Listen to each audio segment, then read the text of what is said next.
কালকে আমি বাড়ির থেকে এসেছি শ্বশুর বাড়িতে, আর আমার সাথে আমার মা বেশ কিছু জিনিস পাঠিয়েছে। তার মধ্যে একটা হলো এই যে বোম্বাই লঙ্কা।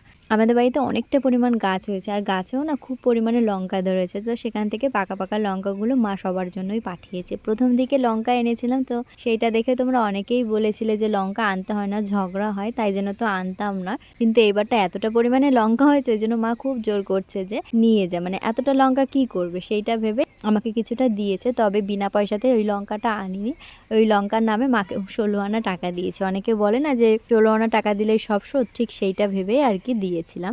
আজকে মেজো কাকা এনেছিল পানি ফল, সেটা এখন খাচ্ছি। আর তারপরে এই যে রেডি হয়ে নিয়েছি দুপুরবেলাতে, এখন যাব রান্না পুজোর মেলাতে। সকালবেলাতে আমার মামি শাশুড়ি ফোন করে বলেছিল ঠাকুমাকে, তো ঠাকুমা যাবে শুনে আমিও বলছিলাম যাব। তারপর সাথী পুতুলেরও যাওয়ার কথা, তবে সাথী আসেনি এই মেলাতে। আমি, পুতুল আরও 3 জনে মিলে এসে, আর আগেই ঠাকুমা আর ছোট ভাই এসে। তোমরা কারা কারা এই রান্না পুজোর মেলাতে এসেছো বা শুনেছো অবশ্যই কমেন্ট করে জানিও।